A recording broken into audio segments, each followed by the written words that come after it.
આજે હું ને મારો ભાઈ ધવલ અમદાવાદના મોટા મોલની અંદર વયા ગયા અને અંદર જઈને ધવલભાઈએ કરી નાખ્યો બહુ મોટો ખર્ચો.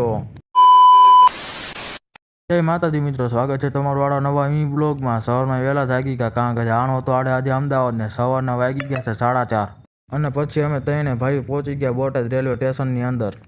પછી તો લઈ લીધી ટિકિટ કારણ કે ટિકિટ ન લઈએ તો પોલીસ વાળા આપણા ડેવા ટાઈટ કરી નાખે હો. પછી તો અમે ત્રણે ભાઈ પહોંચી ગયા ગાડીમાં આવીને નંગો તો હોઈ ગયો કારણ કે તેના દેવાની તો પરીક્ષા પે આડે બેસી ગયા બારી પાસે, આપણને તો જ મજા આવે. અને પછી આડે પહોંચી ગયા અમદાવાદ આવીને આડે વહી ગયા રોડે. પછી તો આપણે રેપિડો મંગાવી ઘડીક રાહ જોઈ, પછી રેપિડો આવી ગઈ. પછી આડે ત્રણે ભાઈ બેસી ગયા રેપિડોની અંદર અને આ બે ભાઈઓ તો ભૂખા થઈ ગયા તો ખાવા માંડ્યા પડીકા. અને પછી આપણે જ્યાં લોકેશને આવવાનું હતું ત્યાં કને આપણે પહોંચી ગયા અને પછી તો આપણે ઘડીક બેસીને આરામ કરી લીધો અને પછી બેસી ગયા રિક્ષામાં કારણ કે જવાનું તો આપણે નાસ્તો કરવા માટે. અને પછી આપણે નાસ્તો કરવા આવી ગયા અને આવીને આપણે મંગાવી લીધું છોલે ચણાનું શાક. પછી તો હું ને મારો ભાઈ વયા ગયા અમદાવાદના મોટા પ્લેટિયમ મોલની અંદર કારણ કે કરવાની હતી થોડી ખરીદી.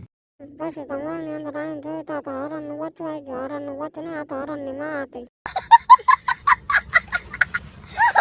અને પછી આપણે વહી ગયા ઓનલાઈન સીડીની અંદર. આપણે તો આમાં બહુ ટપા પડે નહીં. પછી આવી ગયા ઉપર. આપણે ઉપર આવીને જોયું તો આપણે બહુ બધા પડતા તો ઉપર આવી ગયા હતા, નીચે કંઈ દેખાતું જ નહોતું બરોબર.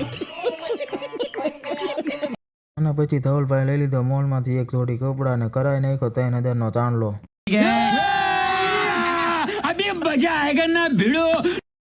પછી તો ધવલભાઈ તેના તેના લુગડાના ખુશીમાં આપણને પીવડા દીધી ચા અને પી લીધી ચા. તો આપણે વહી ગયા અમદાવાદના મેટ્રો સ્ટેશનની અંદર કારણ કે જવાનું તો આપણે રખડવા. પછી તો આપણે બેસી ગયા મેટ્રો ટ્રેનની અંદર ને મેટ્રો ટ્રેનની અંદર તો ફૂલ ગરદી હતી અને પછી આપણને લાગી હતી ભૂખ. તો આપણે હું ને મારો ભાઈ વહી ગયા નાસ્તો કરવા માટે અને પછી મંગાવી લીધા પિઝા ને સોડા ને ધવલભાઈ નાખતા હતા સોસ અને પછી આપણે ખાઈ લીધા પિઝા. પછી આપણે વહી ગયા સ્ટેશનની અંદર ને પછી આપણે બેસી ગયા ગાડીમાં કારણ કે જવાનું તો અહીંયા આપણે પાછું ઘર તરફ રિટર્ન. અંકાને તો બહુ ભૂખ લાગી હતી એ તો પાછો લઈ આવ્યો ભજીયા. કે મારે ભજીયા વગર ન હાલે ને લઈ આવ્યો. એ તો સ્ટેશનમાં જઈને ભજીયા હો.